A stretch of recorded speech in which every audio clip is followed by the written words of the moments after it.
This is a presentation of histology of the gastrointestinal tract, starting from the mouth down to the anal canal.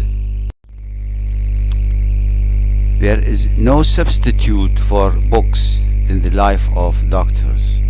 Doctors read books, and if you don't, then sooner or later you have to do so. So the earlier the better.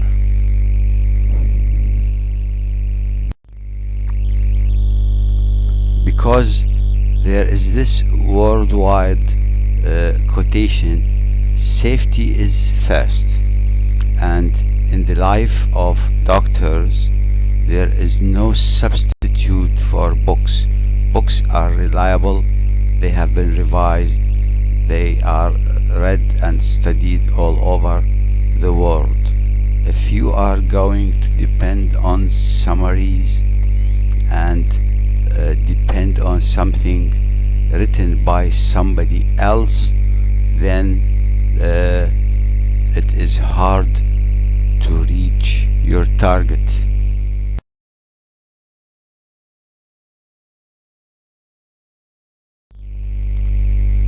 Now, a person in his or her life can be active or passive, but we have no choice but to be active, because doctors all over the world are self-learners. They teach themselves, and they come to the medical school for instructions, for integration, for thinking, for looking for new ideas, for looking for new questions. Now, here is a problem. If the world considers you as self-learner, that means being active. The medical school considers you self-learner. I consider you as self-learner. Then it is now up to you. If you are self-learner, then things will go alright and smoothly.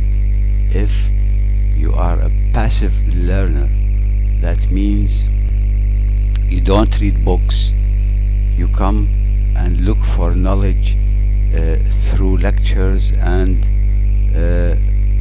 something written down by somebody else, then there is a conflict and we are not on the same page, and life will be difficult.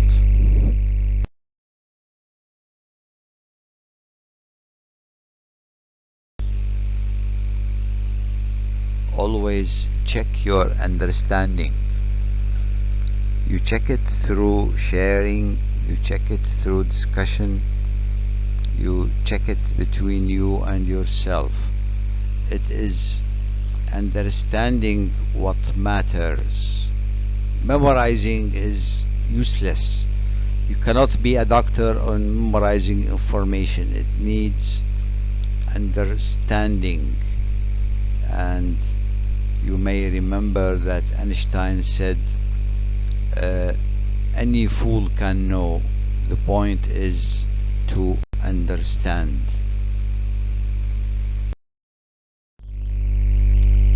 Asking questions and looking for answers is a kind of an art and science to generate knowledge. Ask as much as you can questions, and do not only satisfy yourself with your questions. People and scientists, they study other people's questions as well. So the questions and looking for answers is the main engine for generating knowledge, and knowledge is power. This power will open the door for you and for anybody who asks lots of questions to acquire knowledge, and knowledge is power, and then it will increase the knowledge, it will feed intelligence and raises the level of the mind of the person who asks a lot to the level of wisdom. Here is a very important note.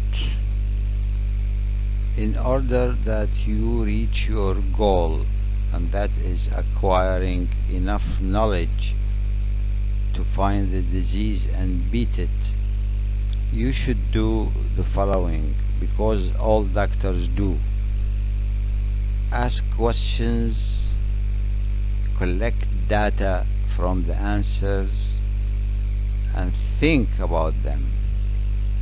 Then integrate, share it with your colleagues, and discuss it. Without these 6 processes, it is hard to acquire a profession.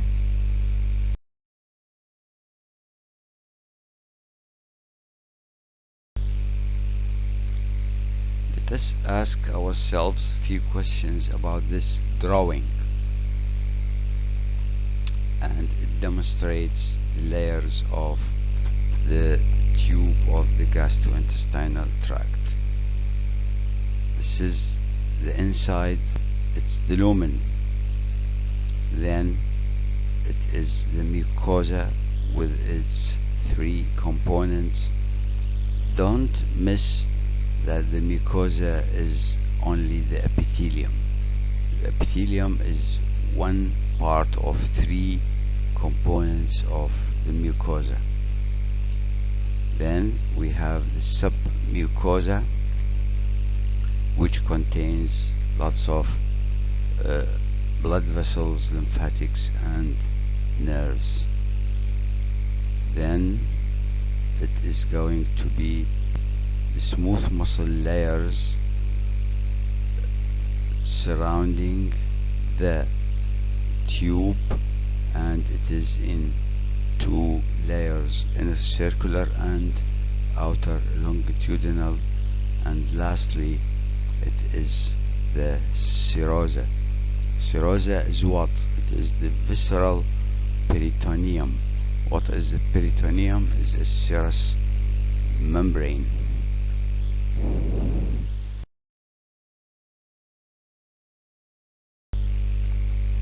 Let's ask a few questions about this image. What is it? It is an image of the tube. And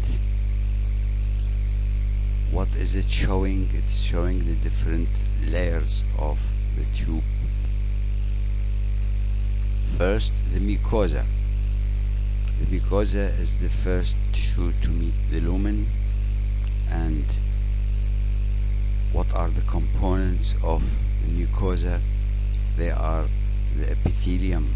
Which type of epithelium? Absorptive type of epithelium, which is simple columnar.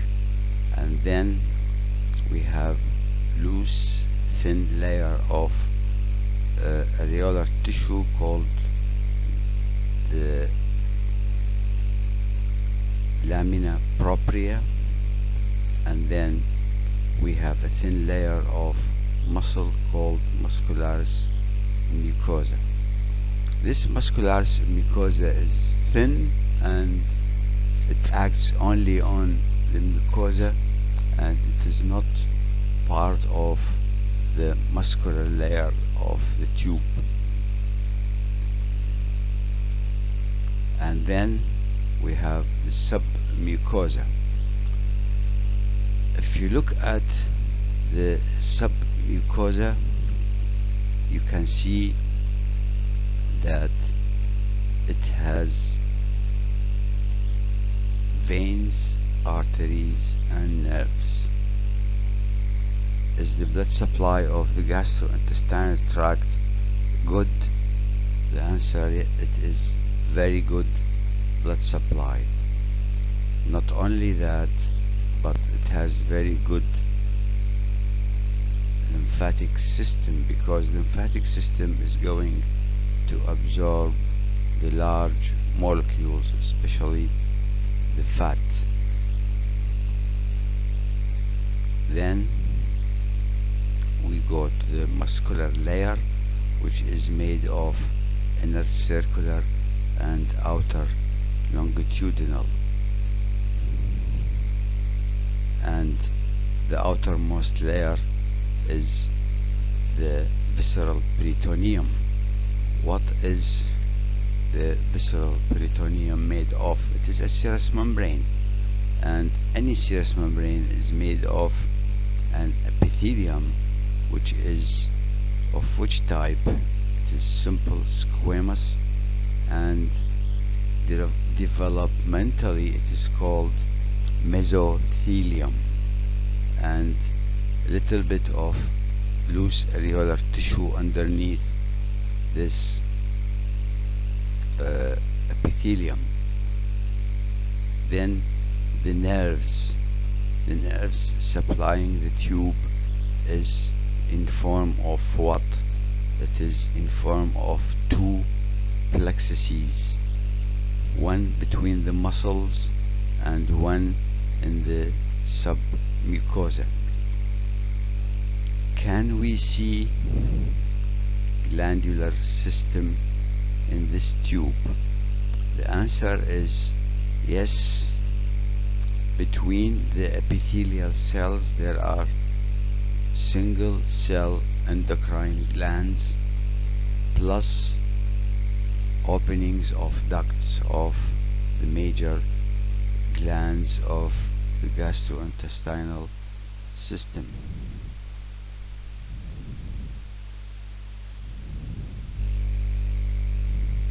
This is a duct of whether it is a liver or pancreas or salivary gland, and this is the neurovascular bundle reaching the tube through two folds of peritoneum called a mesentery. What is a mesentery? A mesentery is two folds of the peritoneal serous membrane.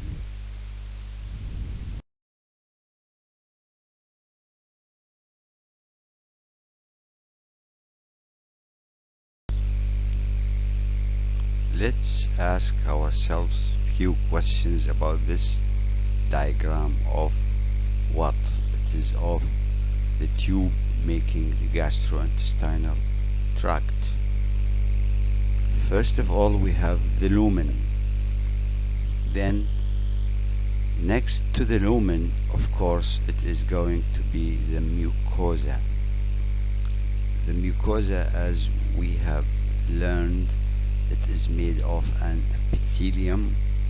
This epithelium is made of what? First of all, it is made of absorptive cells. Which epithelium is capable of absorbing?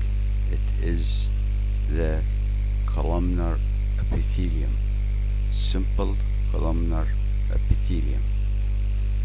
Then underneath it, of course, there is a basement membrane, and there is a layer of loose areolar tissue called lamina propria, and then we have a thin layer of smooth muscle which is called muscularis mucosa. Muscularis is made of smooth muscles, and mucosa, it acts on the epithelium which is folded.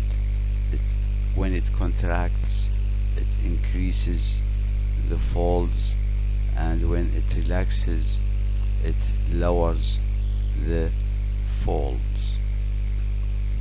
So this is the mucosa. Next is the submucosa. Submucosa is thicker than the lamina propria, and in the submucosa we are going to have the neurovascular structures, the arteries, the veins, the lymphatics, and the nerves. the outer part of submucosa, we have the muscular layers. How many layers? There are two. What is the inner layer? It is circular, smooth muscles. What is the outer layer? Is the longitudinal layer, and the outermost layer of the tube is visceral peritoneum. What is the name of this visceral peritoneum in case of the digestive system? It is called serosa.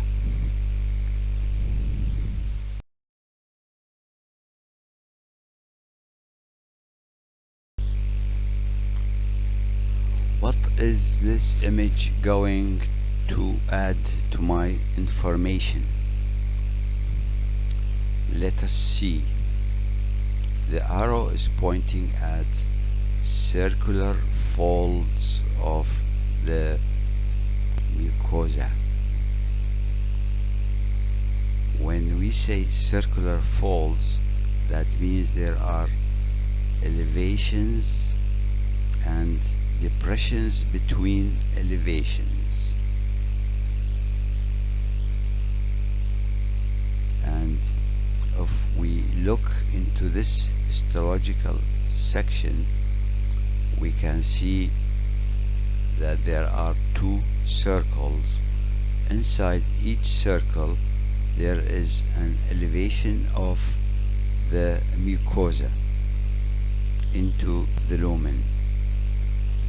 What is this elevation containing? It is containing the epithelium, the lamina propria, and the submucosa. The epithelium and this structure is going to send fingers. These fingers are called villi. Now, this is to increase the absorptive surface. When we come to the epithelial cells lining these villi, these epithelial cells have microvilli, also serve to increase the absorptive surface, and these elevations are called plica circularis.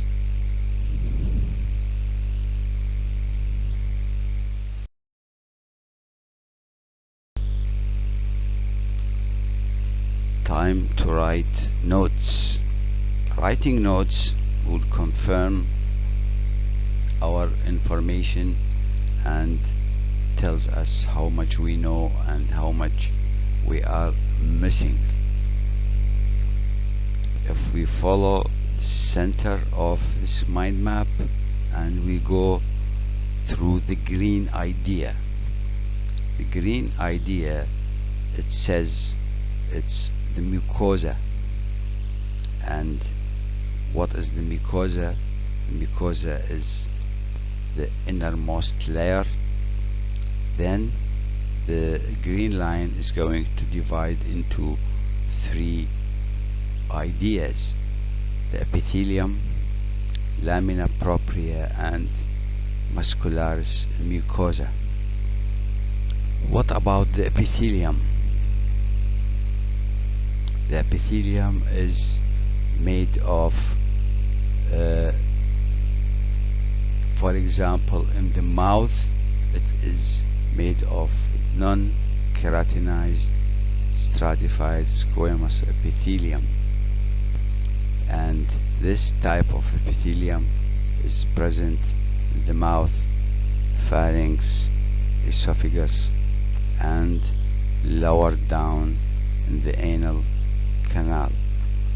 In the majority of the gastrointestinal tract, the epithelium is simple columnar. It is the absorptive type of epithelium. And then we have few endocrine cells. We know that glands develop from epithelial tissue, and these endocrine cells secrete hormones.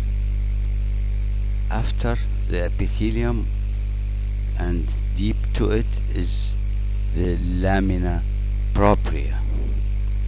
What is it made of? It's made of areolar connective tissue and has blood vessels, lymphatics, and nerves. Deep to the lamina propria we have muscularis mucosa. This is a thin, smooth muscle layer, and when it contracts, it makes simple folds of the mucosa. Then we go to the left and follow the pink idea, which is saying that it is the submucosa. What about the submucosa? It is thin areolar connective tissue. What does it have? It has many blood vessels, arteries, veins, and nerves. Now, the nerve plexuses are sensory, motor, autonomic, increase or decrease contractions, and all these components are called the enteric nervous system, the nervous system of the digestive tract. Go to the center and follow the line going down to the right, and it is going to describe the muscularis layer. If you go to the yellow marked idea, it says skeletal muscles. They are present in the mouth, pharynx, and upper 1/3 of the esophagus, and of course lower down, represented by the sphincters of the anal canal. In the middle third of the esophagus there are combination of smooth and skeletal muscles, while lower down of the esophagus and down to the anal canal it is smooth muscle. What is the arrangement of the muscular layer? It is made of inner circular, outer longitudinal. Is that always the situation? The answer is no. In the stomach we have a third layer. Is it only in the stomach? The answer is yes. It is only in the stomach that there is a third layer, and it is the innermost layer, and it helps in mixing food. When we go to the center and then study the blue idea about the serosa,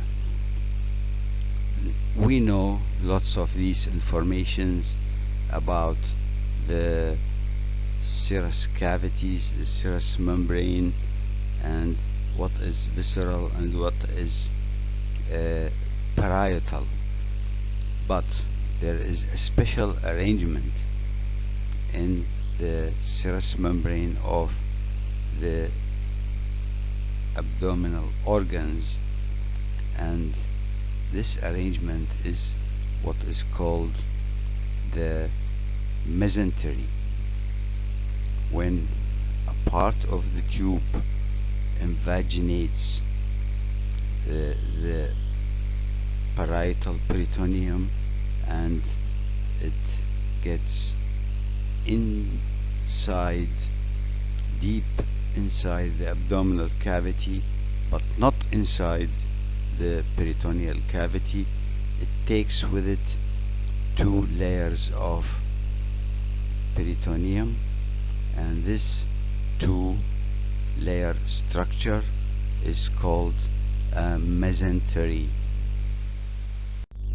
This is an open mouth view where we can see the tongue, and it is obvious that the tongue does not have a smooth surface. It has a rough surface, and we know previously that the junction between the anterior 2/3 of the tongue and the posterior 1/3 is a groove called sulcus terminalis, which is in the form of inverted V shape, and in this sulcus terminalis there are elevations. These are taste buds called circumvallate papillae. They are buds that contain taste receptors. Then we have at the sides a few elevations. They are called foliate papillae, and if we look at the dorsal surface of the tongue, we can see that there are spots of what is called fungiform papillae, which also contain taste buds. The rest of the tongue is filled with papillae called filiform, and they do not contain any taste buds. This is a real histological section of the tongue, where we can see at the top there is an epithelium called stratified squamous epithelium, which is not keratinized, and then underneath this stratified squamous epithelium we have the lamina propria, and the lamina propria sends projections into the epidermis, and it is called of papillary parts or papillary layer, and then underneath it is a layer called reticular layer, which is made of connective tissue. Then underneath these layers we have a group of structures in the submucosa. The white circles you see are fat cells, and you can see also there are minor salivary glands. These are salivary glands. They do not contain capsule, and they are scattered all along the tongue. This is a closer view looking at the tongue, and in the center you can see that this is a papilla, and it is called the fungiform papilla, and then you have taste buds on the sides of these papillae. The taste buds are not on the surface of the tongue. They are facing grooves between the different papillae, and here is another group of taste buds on the sides of this papilla. Here is a low power view of the tongue, where we can see that there is a stratified squamous epithelium covering, and there is in the submucosa a group of minor salivary glands. The black circle is surrounding one small group, and there are other groups as you can see, and this is the stratified squamous epithelium, and here is a duct of the glands, the minor salivary glands, that will pass through this stratified squamous epithelium to open to the surface of the tongue. Here is a much closer look at the minor salivary glands, and these are scattered all over the inner substance of the tongue, and these glands, they need ducts, and these are two large excretory ducts that will open onto the surface of the tongue. Here is a closer look at the minor salivary glands, and here we can see that most of the gland here inside this circle is mucus, and they are mixed glands. And if you look at the tip of this arrow, you see a group of dark cells at the periphery of a mucus acinus. This is called cirrus demilune. It is like a lunar structure sitting on top of the mucus acinus. And here is a large duct. I know this is a large duct because it has a lumen and it is lined with simple cuboidal epithelium. What is this histological section? This is histological section of the muscular part of the tongue, the deeper part, the deep to the submucosa. And what am I going to see? If I look into this piece of tissue inside this yellow oval shape, I can see that there are cells with the pink cytoplasm and the nuclei are peripheral. Therefore, this is a skeletal muscle bundle. And here is another area with the same characters.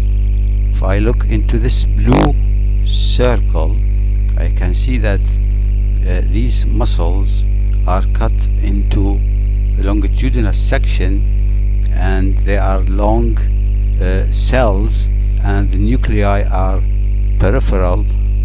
So this is a longitudinal bundle of skeletal muscle. Here is a useful comparison slide where you can see that this is an image of a papilla described previously, and this is the filiform papilla. Then we have this broad and covered with the stratified squamous epithelium, and of course it has a space around it. This is the circumvallate papilla. Next is these ones that we have just seen, and they have taste buds, and these are the foliate papilla. And lastly, these are the fungiform papilla. So you can see that taste buds are present in papillae, which have different shapes, and taste buds are not present in filiform papillae. This is a histological section of a taste bud. If you look up in the image to your right, you can see that this arrow is indicating the taste bud pore. You see, the material you taste should be dissolved in water so that it can be censored. And when you go into the taste bud, there are sensory cells that are attached to the nerves carrying the taste, and in addition to these sensory cells, there are supporting cells. All this is in a form of ball, and there are basal cells that surround this structure. What is this histological section? This is a section of the surface of the tongue where you can see elevations. These are pointed elevations, and they are called filiform papillae. These are the most numerous, and they do not contain taste buds. These elevations are the most numerous type of papillae of the tongue. This is also a section of the tongue where we can see a projection, and this projection is covered on the top by stratified non-keratinized squamous epithelium, and there is a space around it so that the solutions will come into this space to be tested by the taste buds. And these papillae are called circumvallate papillae, present along the sulcus terminalis.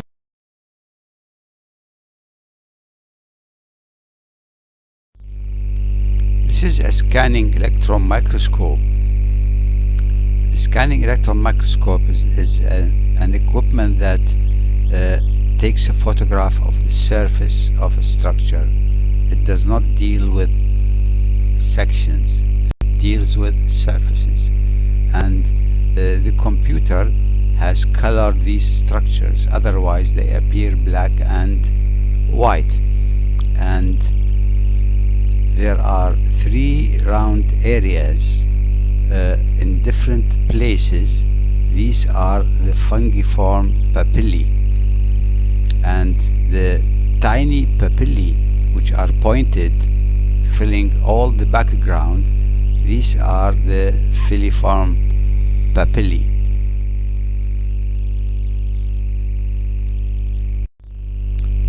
This is a scanning electron microscope showing the circumvallate papillae, in which you can see that it is bulging on the surface of the tongue, and these little pieces you see, they are the top squamous cells of the stratified squamous epithelium. This is a histological section of the surface of the tongue in an area which contains the foliate papilla, and if we look at the projections, that's the papilla, then you can see that there are taste buds on the sides of each papilla. This is a real scanning electron microscope of the fungiform papilla. It is described as when you take a glass and you dip it down into a dough, a bread dough, then you take the glass out. This is going to be the same shape. This is a scanning electron microscope of filiform papillae. You see a group of them, they are having pointed end, and you can see the squamous epithelium covering them, and the colors are artificial, added by a computer. We always have to check our understanding, and we write down what is called the bottom line. The lingual papillae are first of all the filiform papillae, and they are keratinized and usually point at the posterior part of the tongue, and they do not have taste buds, and they cover almost the entire dorsal surface of the tongue. Then we have the fungiform papillae, and these are mushroom shaped,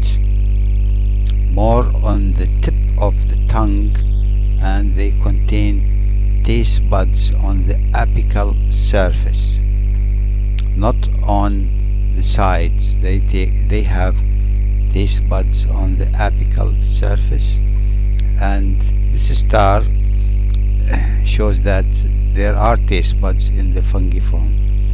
Then we have the circumvallate papillae.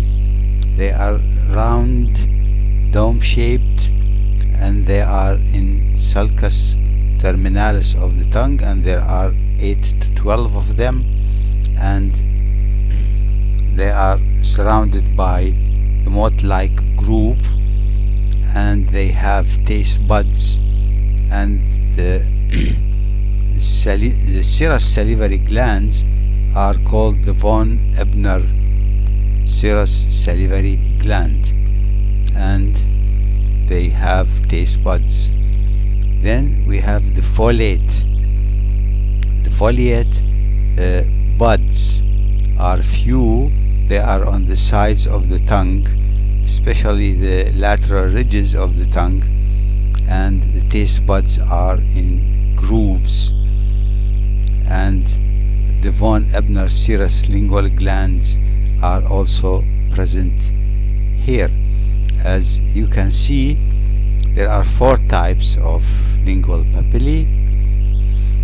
3 of them, they have taste buds, usually on the sides, except the fungiform, where the taste buds are on the apical surface. At this point, you must know what type of epithelium this is, and this type of epithelium surrounds most of the tongue, except in very few areas where we have some sort of keratinization. When you look at this slide, you can see that at the top left corner you find the name of the hard palate, and the hard palate is also stratified squamous epithelium, but it is keratinized. And if you go to the right, then the keratin will stop when it reaches the other parts of the hard palate. And then in the submucosa you can see lots of mucus glands. This is also a histological section of the tongue, where we can see these large cells. If you compare them to the surrounding cells, they are much bigger, and they have prominent nucleus and nucleolus. So these are features of the neurons. And here is another neuron, and there are 2 more neurons inside the substance of the tongue. These are parasympathetic ganglia, and the glands, the minor salivary glands, they need autonomic nerve supply.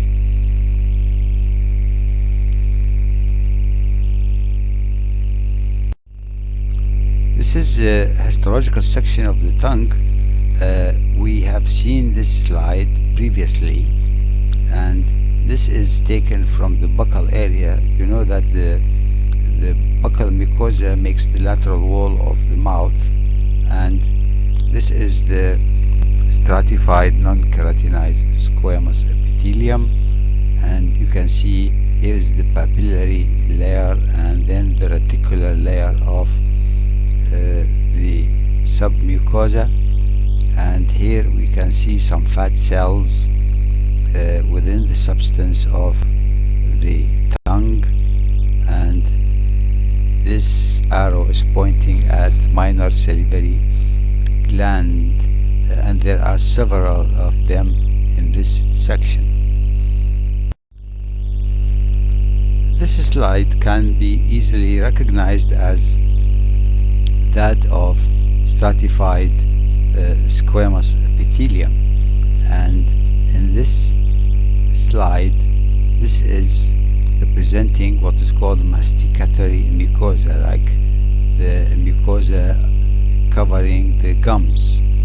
And you can see that in the submucosa, which is thin, there are no minor salivary glands. This is a cross-section taken from the esophagus. Now the esophagus, as a preliminary idea, it is a collapsed tube and it dilates when the person swallows a bolus of food. So this bolus is going to dilate the esophagus, and therefore the structure is based on this idea. First of all, there is a lumen, and the lumen, as you can see, is branched because it is collapsed. When the bolus comes in, it dilates and becomes something like circular or oval. The epithelium is stratified non-keratinized squamous epithelium. Then we have the lamina propria, where there are blood vessels, arteries, veins and nerves and lymphatics. To complete the components of the mucosa, we have the muscularis mucosa. Underneath the muscularis mucosa, we have the submucosa. The submucosa is thick and it contains glands and allows stretching of the whole structure of the esophagus. Then we have the muscular layer, the outer layer, which is made of inner circular and outer longitudinal. I'm sure by now you know what kind of epithelium is this. This is the epithelium of the esophagus, which is stratified non-keratinized squamous epithelium. To be oriented into this slide, we can see that there is a non-keratinized stratified squamous epithelium, and then when we go to the submucosa, we see a mass of a gland. This gland is the esophageal gland, and this is important because it is going to secrete mucus to lubricate the lumen of the esophagus. Again, this is the esophagus, and we can see the epithelium, and we can see the submucosa, and the glands present in the submucosa will have ducts. This duct of this group of glands is going to open into the lumen, passing through the stratified squamous epithelium. Where are we now, and what is this tissue? This is the histological section of an esophagus showing the external muscular layer, but we can see different types of tissues. If we look here at the tip of this red arrow, we can see that there is a mass of cytoplasm which is pink, and the nuclei are peripheral. Therefore, this is a skeletal muscle, voluntary one. And here is another example of a cross-section of skeletal muscle. Then we come to the blue arrow, which is pointing at collection of cells. These cells are of small caliber and the nuclei are central. Therefore, this is a smooth muscle bundle. Here is another view of the muscular layer of the esophagus at a higher power, and this is a cross section of skeletal muscle. And another example, and there are several of them around, and while this is a cross section of smooth muscles, and you can see the difference between a cross section of skeletal muscle and a cross section of smooth muscle. Yet another example of the middle third of the esophagus, where we can see both skeletal and smooth muscles, and here is the striated skeletal muscle bundle in a longitudinal section, and here is a longitudinal section of a smooth muscle bundle, where you can see that the nuclei are sausage shaped, while in the skeletal it is pushed to the periphery. Here is another example of the wall of the esophagus, where we can see lymphatic nodule under the mucosa. This is a mucosa associated lymphatic tissue, and you have had your hemolymphoid system, and these non-encapsulated structures are present along the gastrointestinal tract. When the esophagus ends and the stomach begins, these two structures have two different kind of epithelium, and if you look at the tip of this red arrow, you can see the point of sudden change of epithelium. This is the epithelium of the esophagus, which is stratified non-keratinized squamous epithelium, and on the stomach side it is to be a columnar epithelium. This is a low power magnification of the lining of the stomach, where you can see the rugae.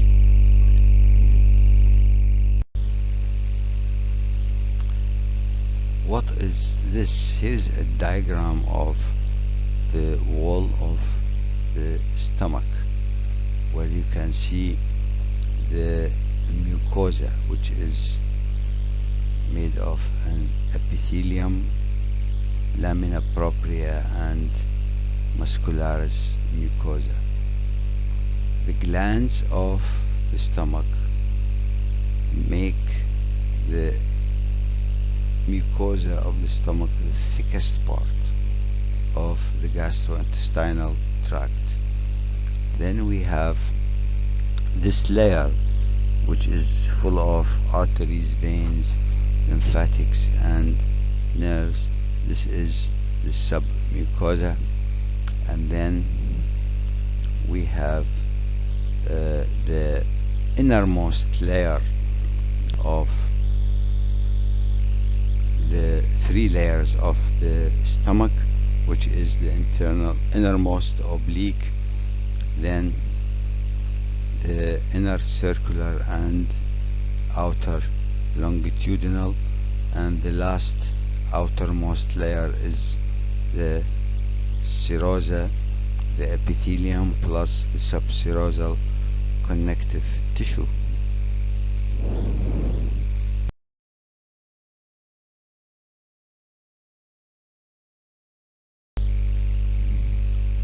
Questions? Do you know that the stomach secretes enzymes and hydrochloric acid? The answer is most probably yes. These secretions, they come from what? They come, of course, from glands. Glands develop from where? From epithelium. And we know different types of glands. There are tubular and branched and alveolar and mixed and so on. Now, if you look at the tip of this arrow, there is an opening of the gland to the cavity of the stomach, and this is called a pit. Then the tubular glands coming from the surface epithelium, they go down for some distance. This process of going down makes the mucosa of the stomach is the thickest part in the gastrointestinal tract.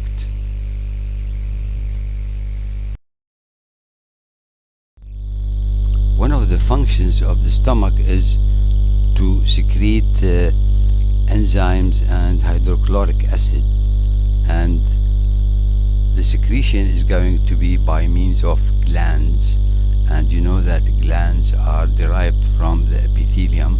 So the story starts at the surface of the inside of the stomach, where we are going to have the beginning of the glands, and we are going to see the different types of cells making this gland.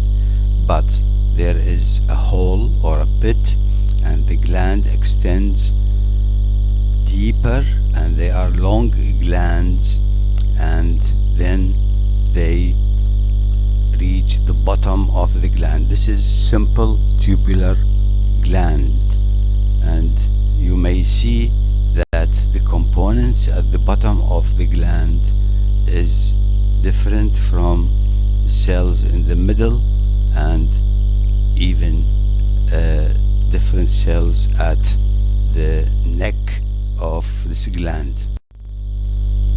The gastric glands, they have an opening into the surface of the stomach, which is called the gastric pit, and they extend a long distance into the wall, and this extension of the gastric glands, being a long simple tubular gland, they create a thick epithelium, thick mucosa, and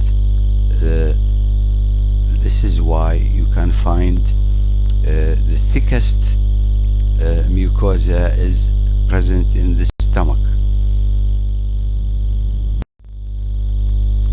This is a real histological section of the wall of the stomach, where you can see the mucosa, which is the thickest mucosa in the gastrointestinal tract, and here is the lamina propria, and this is the submucosa. The submucosa is also thick because the stomach is a dilatable structure.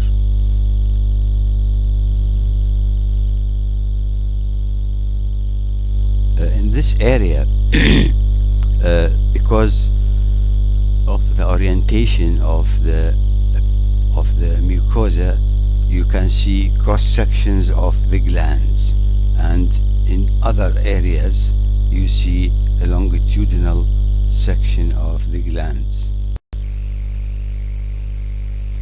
There are several questions about the gastric glands. Where do they open? They open into the surface of the stomach. And what do they secrete? They secrete hydrochloric acid and enzymes, and they also need to secrete mucus. Why they secrete mucus? Because they want to protect the lining of the stomach from the effect of enzymes and hydrochloric acid. And the very upper end of the gland is called the pit, and then we have the gland itself, which is made of isthmus, neck, and the base of the gland. The question is, if this gland is going to secrete mucus, it's going to secrete hydrochloric acid, and it secretes enzymes, and it secretes hormones as well. So are we going to have one type of cells in these glands, or several types? Of course, the answer is going to be several types of cells.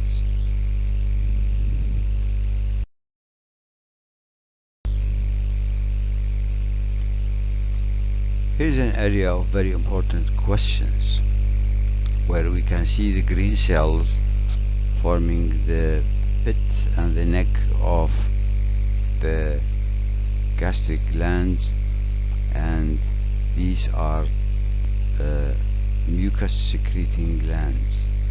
Then immediately in the isthmus, just below these cells, there are cells that are called progenitor cells. Progenitor means they can develop into another line of cells, and of course we have different types of cells in the gastric glands, and they need replacement when they are damaged, and these are the progenitor cells that will replace cells upwards and downwards.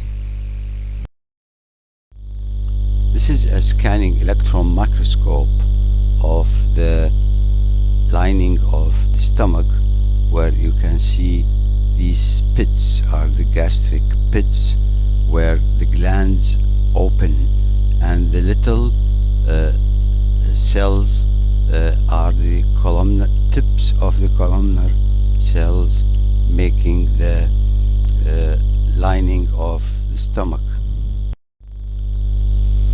These glands are made of cells, and the origin of these cells is the epithelium, and epithelium renews itself every now and then in short time. So in a gastric gland we must have a stem cell. This stem cell is going to develop into pit cells, cells at the upper part or the neck of the gastric glands, and they also give rise to the parietal cells. These parietal cells are having a different and unique structure, in that is what you are seeing in this green cell, where there are special arrangements, and stem cells also give rise to zymogenic cells, cells that are going to secrete the enzymes, and you can see that this cell is having granules near the apex of the cell. A closer look at the cells making the gastric gland, and here we can see inside this yellow oval shape is a cell, is a large cell, and having a cytoplasm with the granules and a nucleus. This is a parietal cell that is going to secrete gastric juice, and it is resembling a fried egg, where the nucleus is the egg yellow, and the cytoplasm is the egg white. Chief cells are smaller than the parietal cells, and they do not have granules in the cytoplasm. This is a histological section of the upper part of the gastric glands, and the black arrow is pointing at the cells that are called the pit cells, the cells that are at the upper part of the gland and near the opening. What is this slide? This slide is showing the gastric glands, but the procedure is immunohistochemistry, where a special technique that is going to show the parietal cells distribution. What is this slide? This slide is showing cells of the gastric glands, which are called the G cells. These G cells, they are exclusively found in the gastric antrum, and they secrete hormones, local hormones that will act on the stomach and the neighboring organs. This is a histological section of the lower part of the gastric glands, where you can see that the chief cells secreting the enzymes are mainly present in the lower part of the gland, and their cytoplasm is bluish in color, while the parietal cells are distributed along the gland, and their cytoplasm is pink. Yet again, another special stain using immunohistochemistry, and you can see that the arrow are indicating neuroendocrine cells, and these cells, they are most numerous in the antral region. We're still discussing the gastric glands, and the long gland is divided into areas, where area A is dominated by the presence of the chief cells, and area B is having a distribution of the parietal cells, while area C at the gastric pit, these are mucus secreting cells. So in the stomach, in region A, chief cells; in region B, which is in the middle, distribution of parietal cells; and then nearer to the surface, it is the place where you find the mucus cells or the neck cells. Yet again, a special stain using immunohistochemistry, where you can see that there are cells which are taking the special stain, and I will leave the conclusion of which cells are these in the gastric gland. This is a view of the upper end of the gastric glands, and in the middle part you will see distribution of the parietal cells, and they are just underneath the mucus secreting glands of the neck, and they show brightly eosinophilic cytoplasm the pink cytoplasm, and you don't see a chief cell here.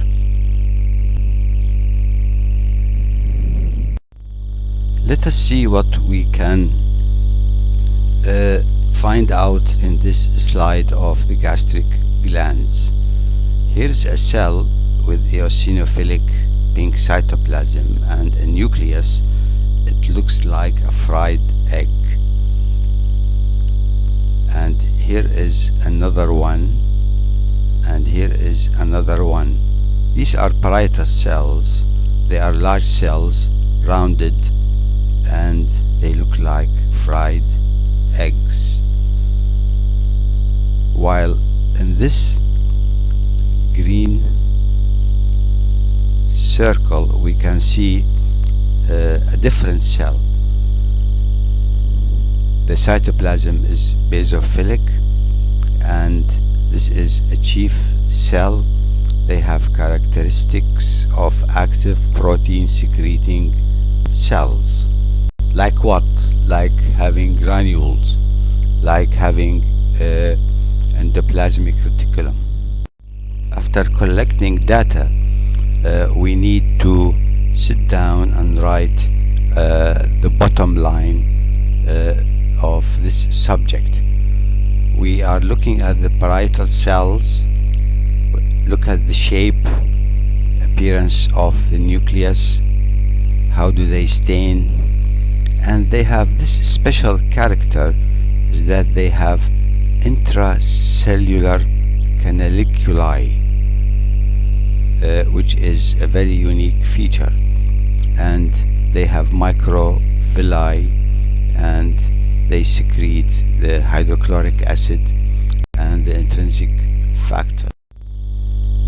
This is a high magnification of part of the gastric gland, where we can see that this is a cell which is large, and there are two other ones in this slide, and the cytoplasm is eosinophilic pink.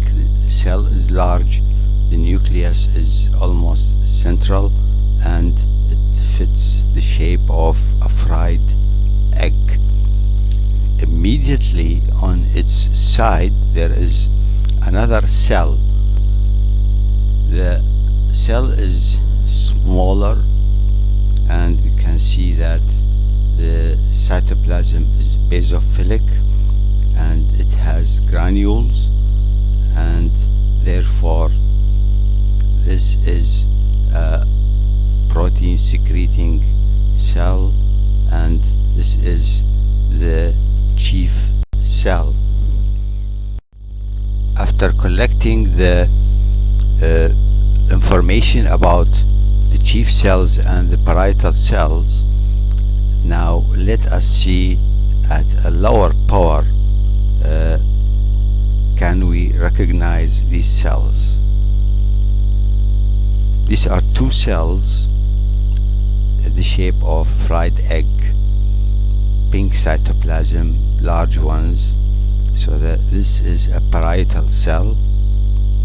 Here is another parietal cell, and here is another parietal cell, and this is as well. Then we go to the green circle, and you can see something different. Basophilic cytoplasm with granules and smaller than the parietal cells. And here is a collection of chief cells. This is the bottom of the gland, and this is the place where the chief cells usually accumulate. I will be leaving this slide for you to comment on and see the difference between these two cells. This is an immunohistochemistry produced slide of the gastric glands, where you can see the gastrin secreting cells. What is this slide showing me? First of all, I can see that things on the right are different from things on the left, and there is a dividing line where things change suddenly, not gradually. This arrow is showing me that at its beginning there is a large mass of muscular tissue, and this is the pyloric sphincter. Then if we go to the tip of this arrow, we can see that there is submucosa, and we can see that the epithelium at the top is that of thick mucosa. Now when I look to the left, I can see that the mucosa has villi, and there are glands in the submucosa. And when I look at lower down on the left, I can see that there is a muscular layer which is quite different from that of the right side. Therefore, this is the transition from stomach to the small intestine, particularly the duodenum. This is another example of transition between stomach and duodenum. Above the red line, you can see that the mucosa is made of glands, simple tubular glands, and you go lower down the red line, you can see that the mucosa is made of villi, and in the submucosa there is a large group of glands. So this is transition between the stomach on the upper part of the slide and the duodenum on the lower side. Here is a diagram, a drawing that will clarify the idea, and we have several questions. This is the starting point of the epithelium. When it lines a projection, this projection is called a villus, and the plural is villi, and the epithelium is an absorptive type of epithelium.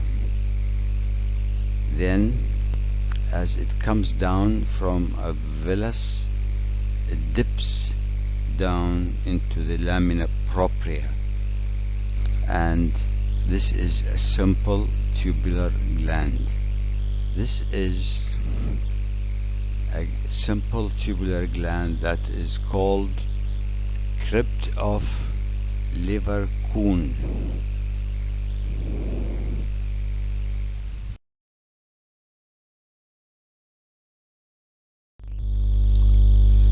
What do I see in this slide?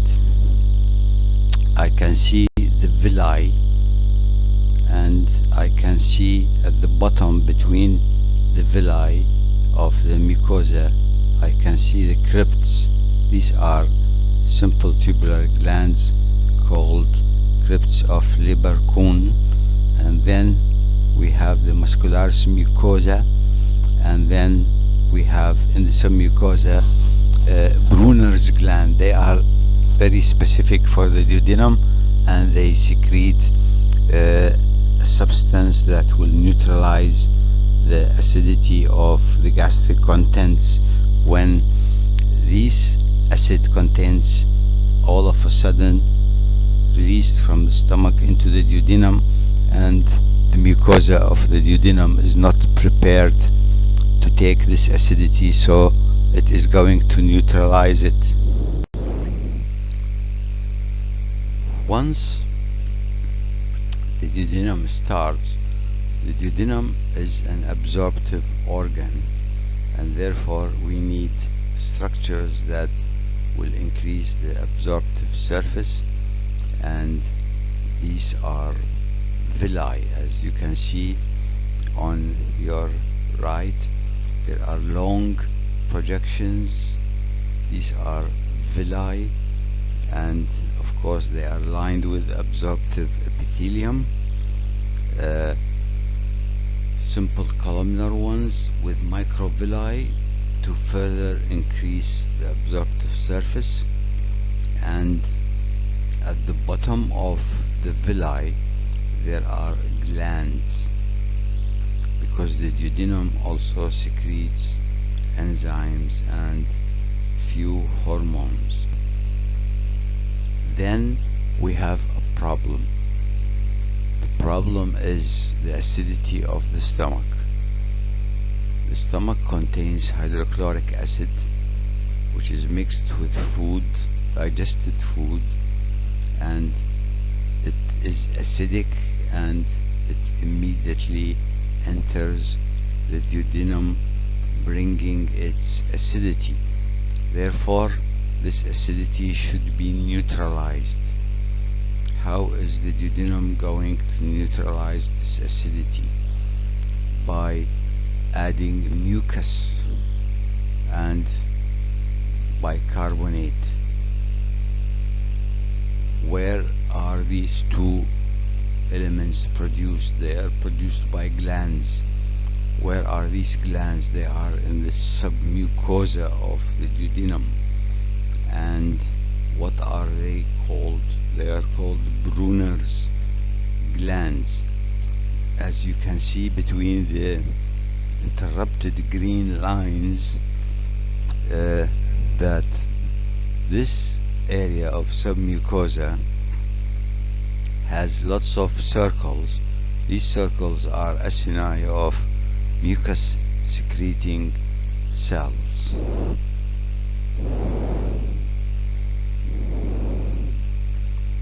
This is the submucosa full of mucus secreting glands.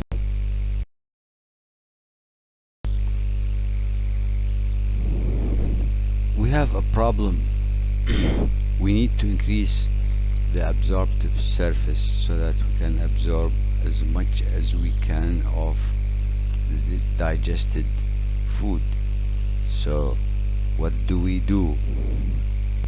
We increase the surface area of absorption by pushing the submucosa into the lumen.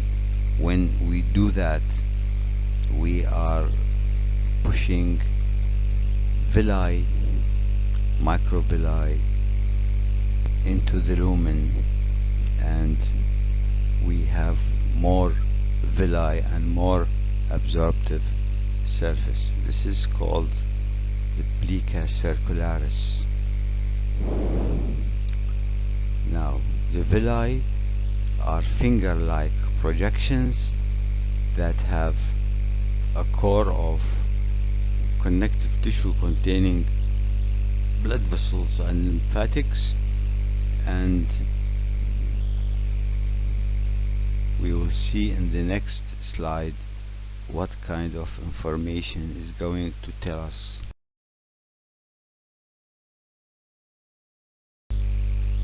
This is a lower power of the small intestine, where we can see what the most prominent feature is. Here is the projection of plica circularis into the lumen.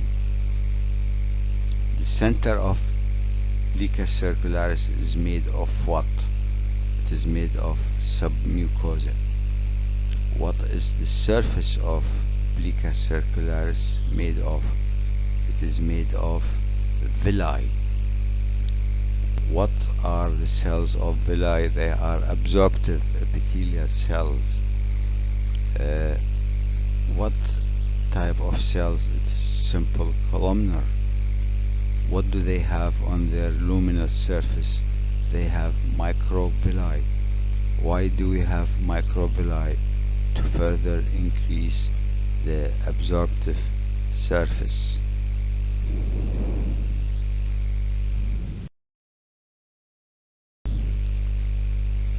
Now we have several questions.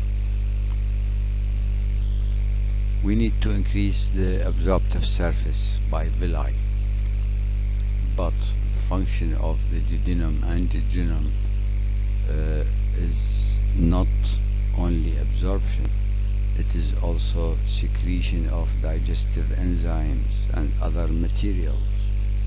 Can villi secrete these substances? The answer is no. What do we need? We need glands that will secrete these materials.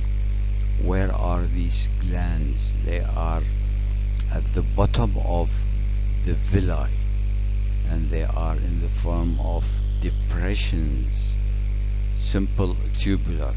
So where are these glands? They are between villi at the bottom of the mucosa, and the villi are the bounded structures with a green interrupted line, and the blue interrupted line is marking the glands.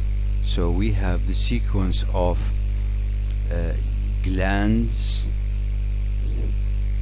villi, glands, villi, glands.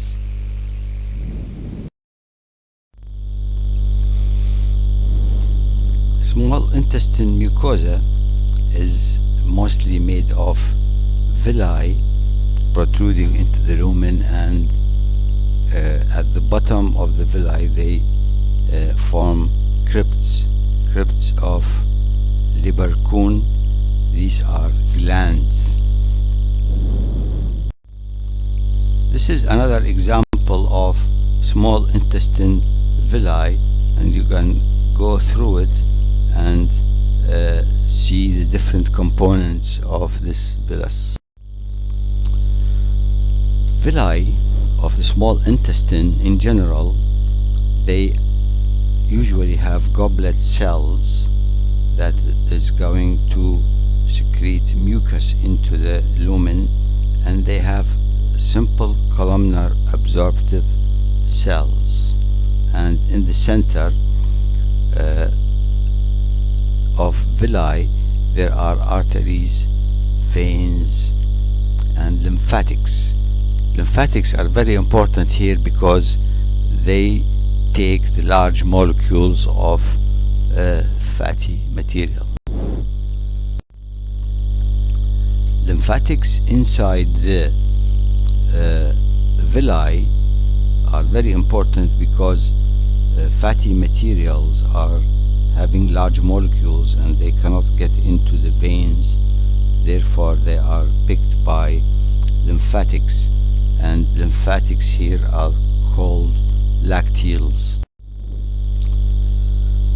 These are the crypts of the small intestine, and the bottom of these crypts or glands, they have special cells called Paneth cells. Paneth cells are going to secrete substances that are antibacterial, and they are present at the bottom, and Paneth cells have apical located granules, and they secrete antibacterial enzymes. What is this section?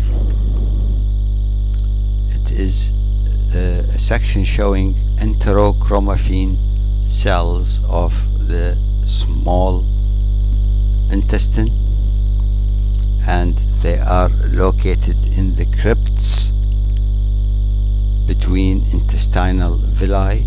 That's the position of the crypts, and they are basally located, and their contents is mainly of granules. This This is a special stain, an immunohistochemistry stain at the bottom of the crypts of the small intestine, where you can see the enteroendocrine cells. This is a special stain for the Paneth cells at the bottom of the crypts of the small intestine.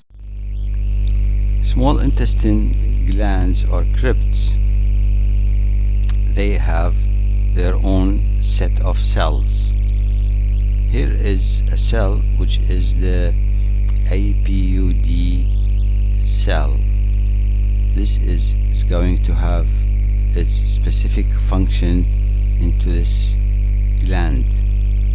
Then we have these cells which are in mitosis, because epithelial cells have to renew their generations. And then we have these Paneth cells.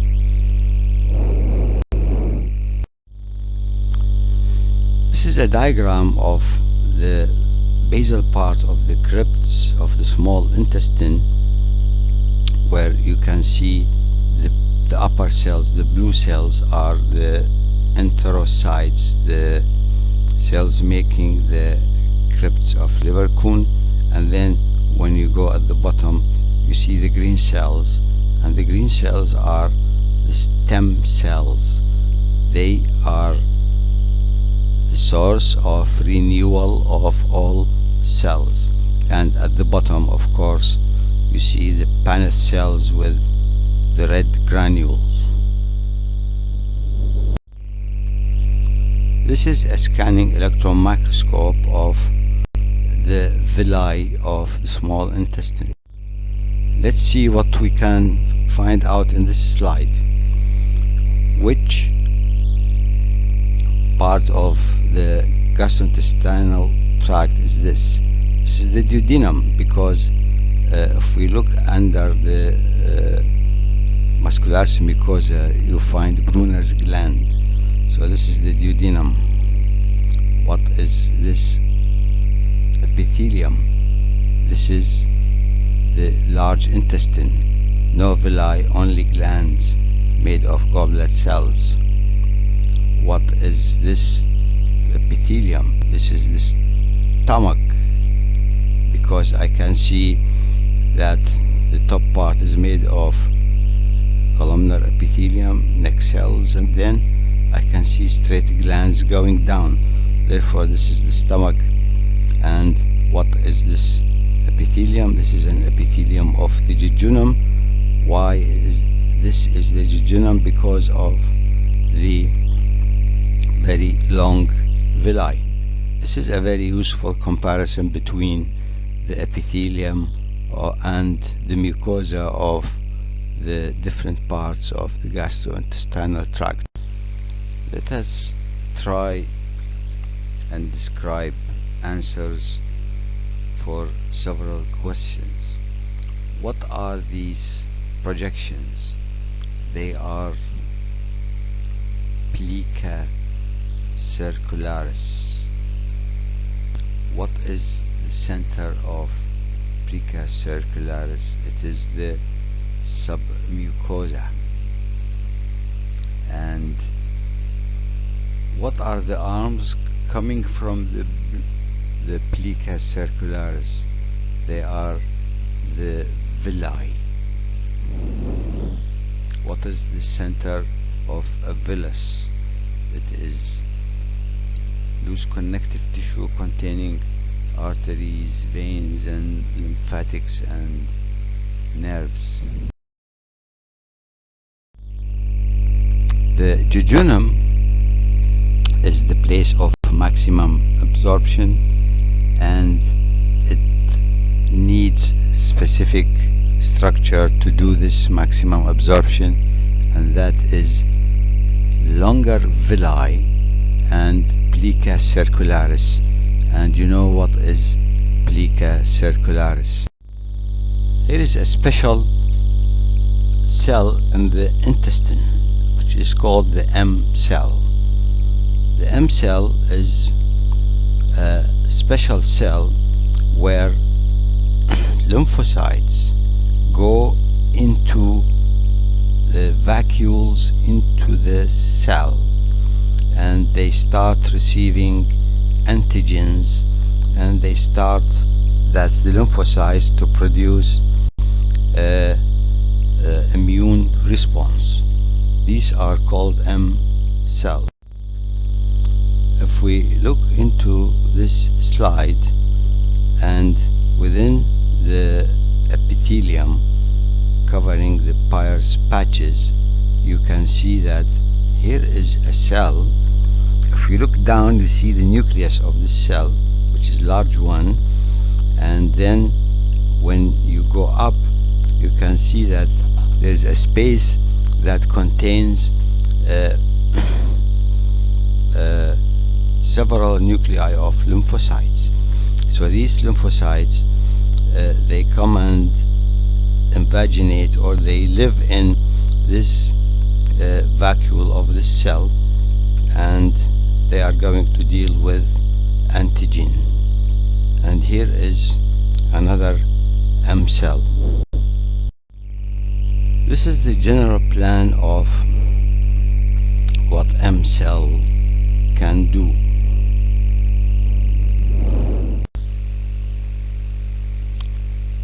Two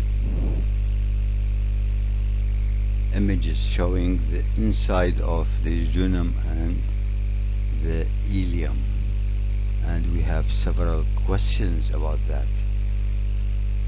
What about the plica circularis, the circular folds, for the sake of increasing surface of absorption?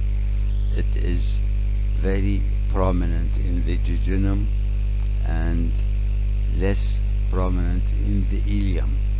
Why is that? Because most of what should be absorbed have been absorbed by the jejunum.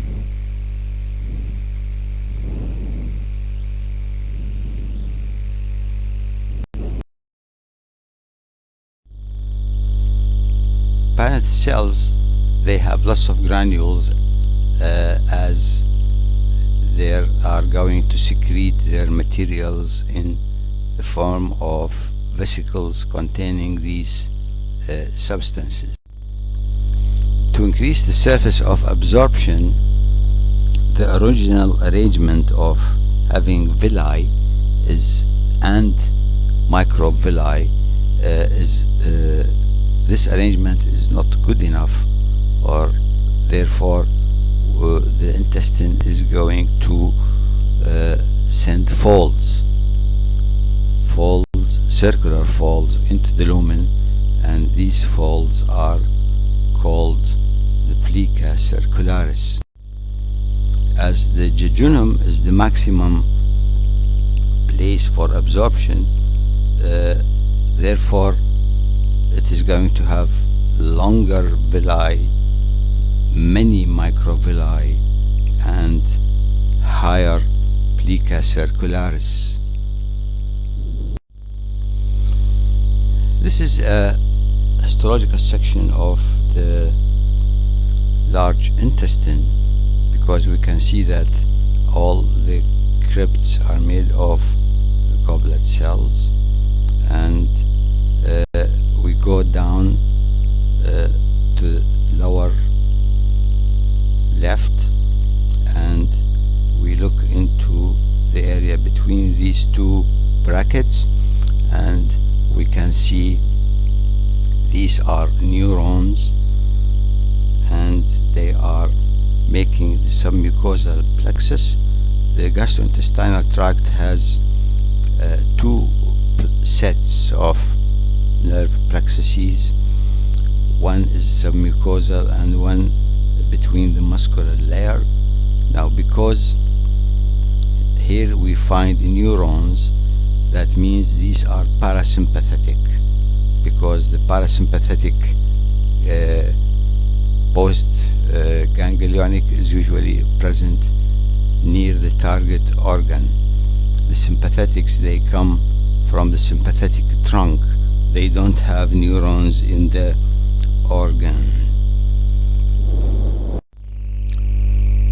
Small intestine basic structure is villi and crypts.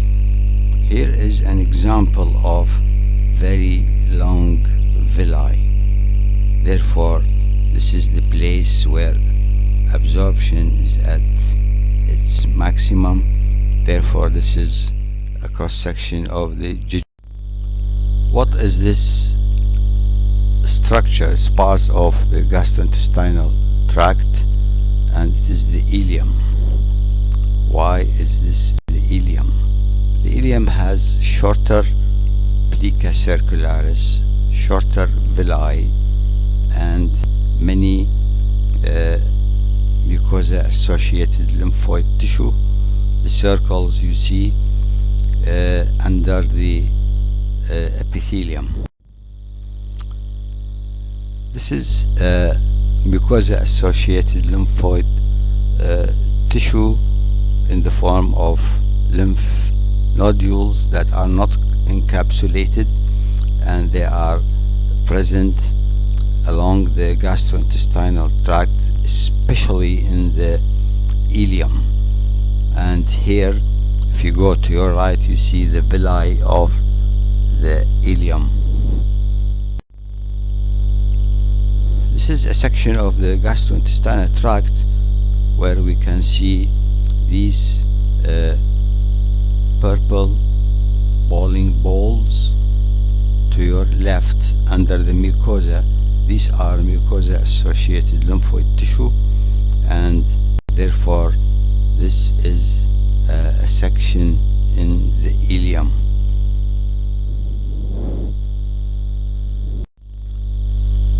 Which part of the intestine is this? This is the large intestine, because first of all there are no villi, secondly there are only glands, and thirdly the glands are made of goblet cells.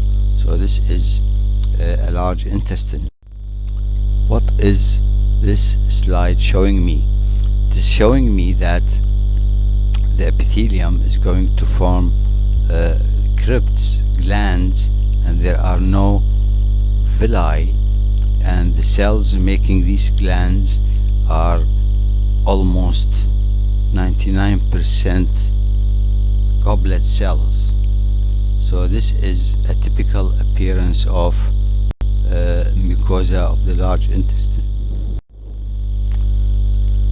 This is a section in the colon. Why it is in the colon?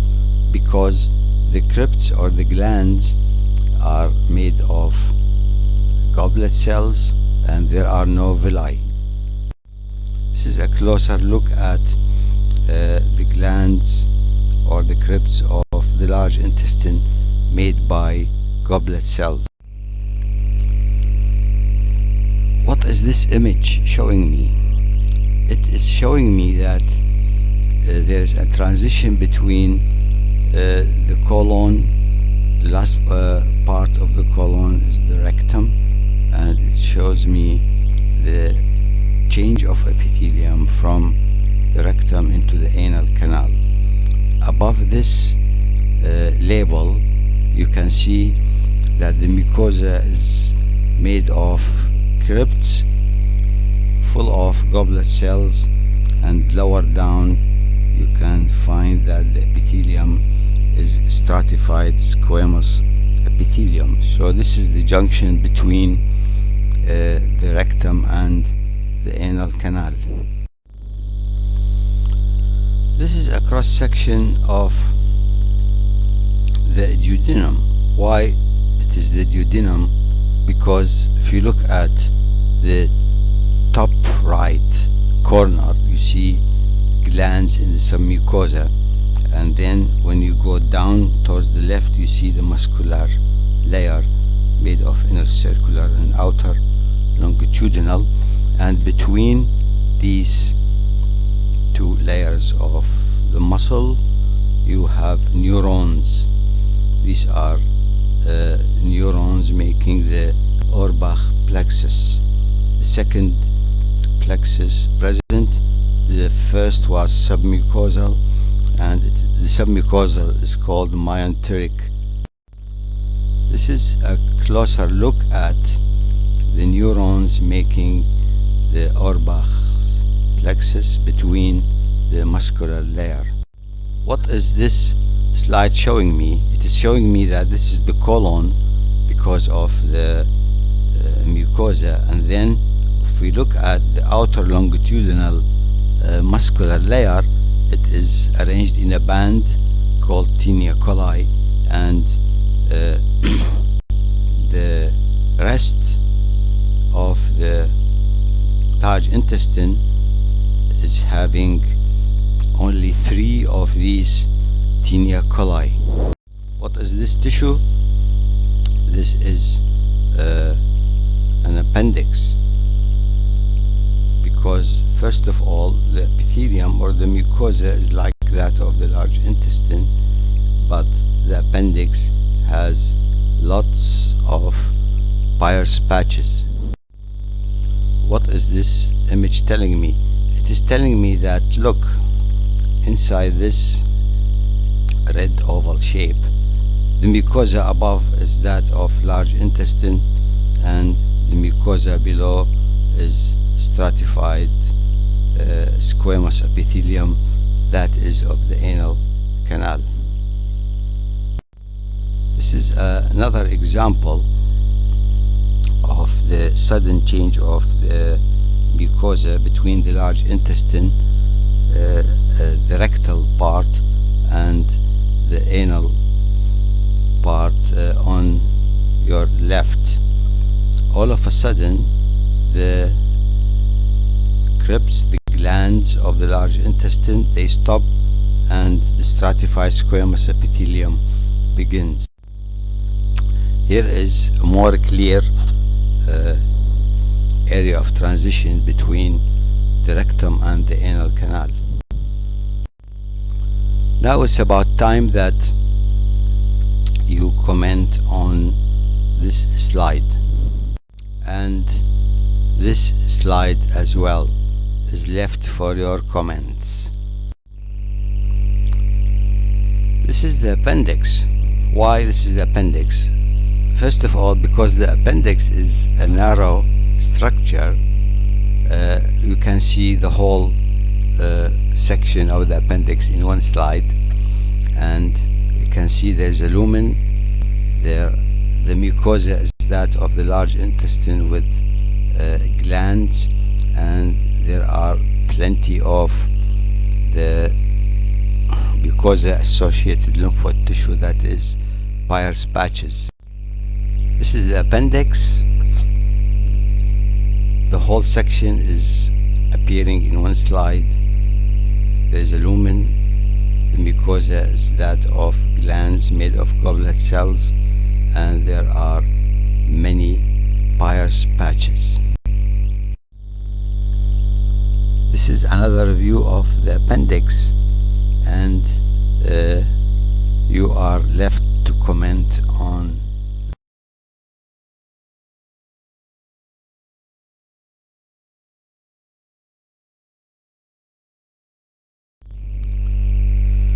This is a scanning electron microscope. The scanning electron microscope takes images of surfaces and not sections. Here we can see how Peyer's patches, these lymphoid follicles, appear between the villi.